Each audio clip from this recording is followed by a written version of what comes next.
തിരുവനന്തപുരം മൃഗശാലയിൽ നിന്നും വീണ്ടും ഹനുമാൻ കുരങ്ങുകൾ ചാടിപ്പോയി.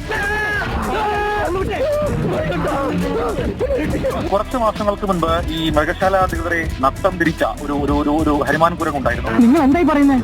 ഞാൻ എന്റെ കണ്ണുകൊണ്ട് കണ്ടതാ കൂട് കാലിയായി കിടക്കുന്നത്. പിന്നാലെ ഇപ്പോൾ ആ കുരങ്ങ് ഉൾപ്പെടെ 3 കുരങ്ങുകൾ തിരുവനന്തപുരം മൃഗശാലയിൽ നിന്ന് രാവിലെ ചാടി എന്നുള്ള വിവരമാണ് ഇപ്പോൾ നമുക്ക് ലഭിക്കുന്നത്. ഹലോ.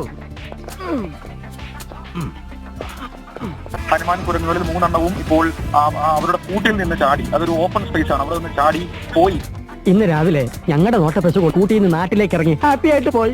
കുറച്ച് മാസങ്ങൾക്ക് മുൻപ് ഈ മൃഗശാലയിൽ നിന്നും ചാടിയ ഹനുമാൻ കുരങ്ങ് അത് നഗരപരിസരത്തേക്ക് അടക്കം വരികയും 2 ദിവസം നീണ്ടു നിന്നു അതിനു വേണ്ടിയിട്ടുള്ള തിരച്ചിൽ. ഉടനെ ഞാൻ അതിനെപ്പറ്റി കൂട്ടുകാർച്ചില്ലെങ്കിൽ തന്റെ അവിടുത്തെ ജോലി അവസാനിക്കും. ഹനുമാൻ കുരങ്ങ് ചാടുന്ന സമയത്ത് ആ രീതിയിൽ ആക്രമണ സ്വഭാവം നടത്തിയിട്ടില്ല. പക്ഷേ ഇപ്പോൾ 3 ഹനുമാൻ കുരങ്ങുകൾ ചാടിയിട്ടുണ്ട് എന്നുള്ളതാണ് ഏറ്റവും പ്രധാനപ്പെട്ട കാര്യം.